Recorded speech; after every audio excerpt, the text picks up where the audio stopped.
be with you. I want to tackle the issue of communicating today. I think it's an important topic and we have to think about it, especially because in our modern time we tend to forget the very meaning of communicating and we confuse this with being connected, which is completely different.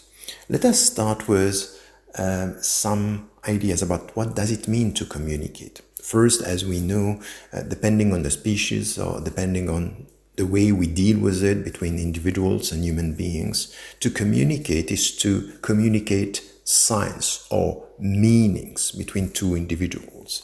And that's something which is important, and there are different levels when it comes to this. When we speak about animals, for example, what we know when it comes to fish or when it comes to different species, that they are communicating through signs. So there is a message that is sent to the other individual, and in this way he can react and know that there is a danger, that there is food somewhere. So there are ways of communications between different species or within different species, and we know this in biology. This is something which is studied, and there is a kind of language. Now when it comes to human beings, there is something which is specific, because it's not only communicating signs, it's communicating meanings and with words, which is the very specificity of human being, is language. And this language has also different features that we have to study when it comes to our understanding of what it means to be a human being.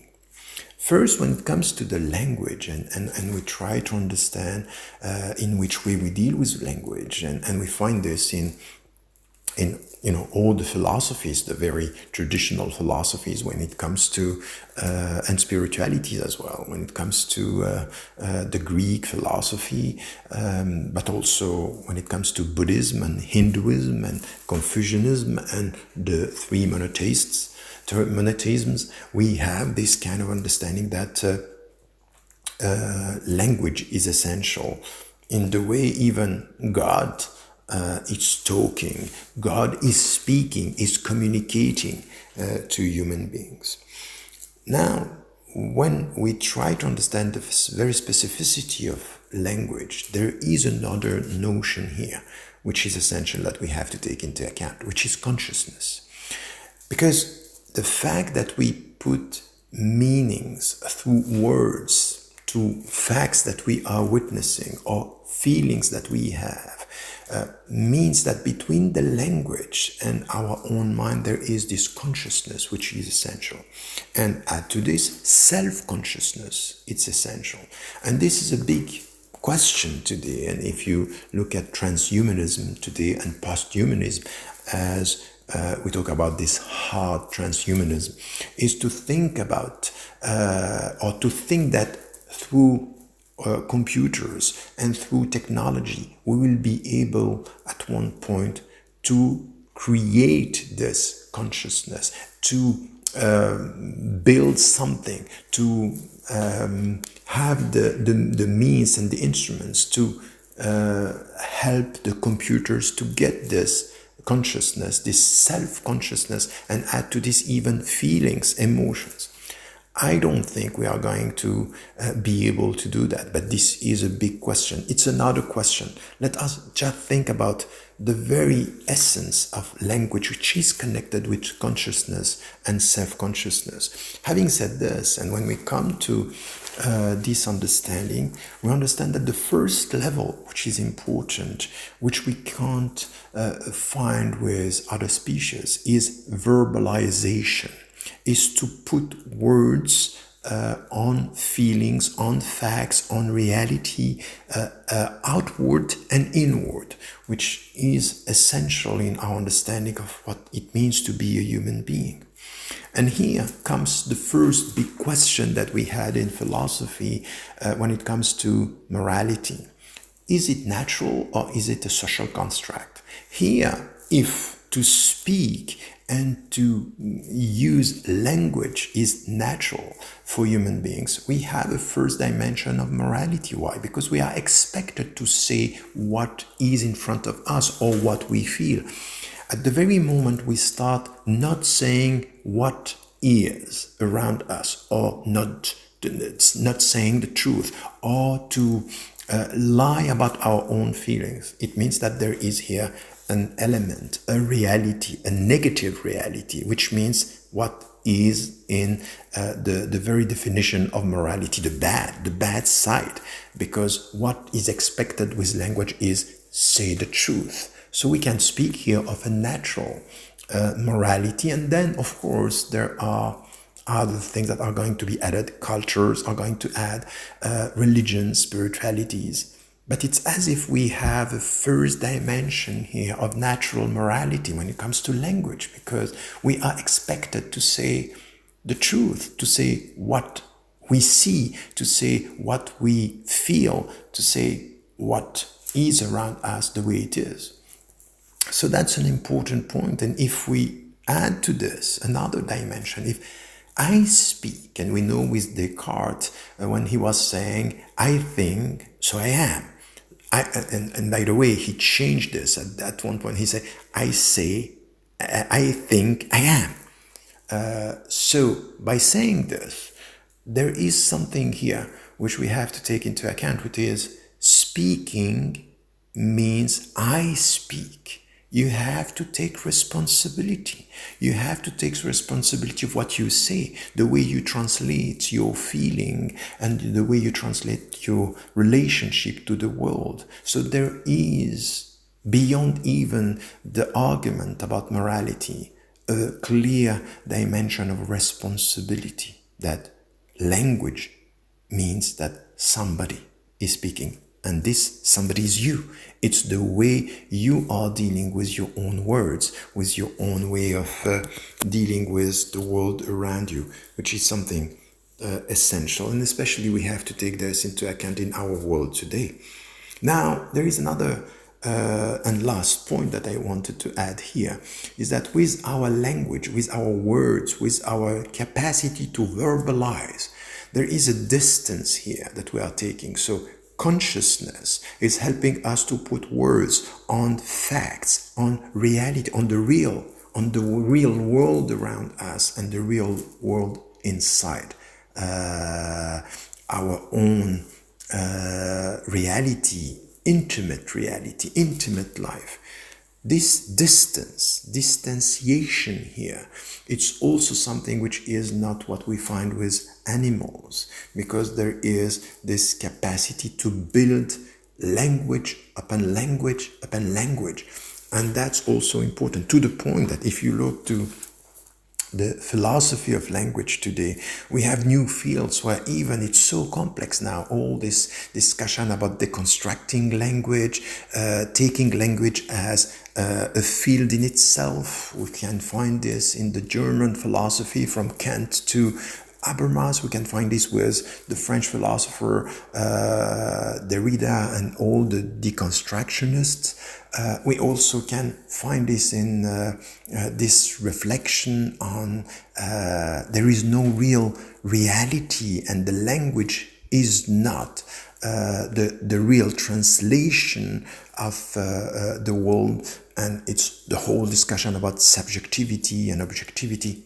Big issues, big questions. That's not the point I want to make now, and it's too difficult for us. Let us come to the reality of it, is that language, it's helping us to take some distance from the real and not to be reactive. So it's the gap between the instinct and the mind, and between the two there is consciousness and there is language. Having said this, and taking this into account, so I repeat the 4 or 5 most important points here. First, there is this language and consciousness, self-consciousness. The second is verbalization, the capacity to put words on facts, on the real, on feelings. The moral element, which is this natural morality that we find in the fact that we are expected to say what we see and what we feel. And then responsibility, because I speak, I talk, I express myself, and then this distance, meaning that we have to deal with language as something which is in itself a field which has an impact on us. Not only the world has an impact, but the words have impacts on us. So we see here that there are different types of communication that we have to take into account. First, of course, the simple and more simple ways of communicating. I just communicate. I translate to you what I see and what I feel. But we know that it's always difficult. It's not so easy to translate what we see around us, but it's more difficult even to translate what we feel. Just to find the right word to say what we feel. We all feel sadness or love or friendship, but the way we translate these feelings, very difficult. And this is where we use a specific language. For some, it's going to be through images. Because we don't know how to say things the way they are, we find an image that can translate the feeling, give something to my interlocutor, for him or for her, to get a better sense of what I mean. And we know that in the religious text, for example, God is talking to the human in the monastic tradition, in Torah, in the Bible, in the Quran, but also in the very old spiritual text, we have parables, and meaning that we are telling you a story. From this story, you can freeze your understanding through your mind, a teaching that is essential. It's a communication here. And you have stories, as you have stories, prophet stories. The stories of the Siddhartha, for example, is the story of a human being. And you can grasp from what he is experiencing a very deep communication, a very deep teaching here. So it's another level. So you can see simple communication, words for facts, and then images, parables, metaphors when it comes to translating sentiment, feelings, and whatever. So these are levels, and we need to get this, because this is where richness lies. This is why we find our humanity. Our humanity in the way we speak. And look at what is happening today on our social media, on our way of being connected without communicating. It's what we have now is we are communicating signs, and we count signs more than meanings, more than understandings. So it's as if we are regressing, we are reducing communication to sound bites, to very immediate, instant connection, confusing this with communication. And there is a sense here that we can be connecting or connected and feeling very lonely. Communication is beyond that. There is a sense that even if you communicate with your own self and you are on your own, there is a way you deal with your own loneliness, and then also the social dimension. So we are connected and not communicating. And look at the way also we find on the social media that there is anonymous way of communicating. So what I was saying, you take responsibility. I speak, I don't. No, don't put your name. Don't put your identity. We don't know who you are, and we don't even know what you say. That's the reality of our world today. This virtual world that is reducing and regressing. It's even less than what the animals are doing between themselves. In the way as human beings today, we communicate very quickly, very fast, reactive modes, signs instead of meanings. So what do we have to do? There is an act of resistance here, that we have to reconcile ourselves with the very meaning of communication. And I would say that every one of us should find her or his language.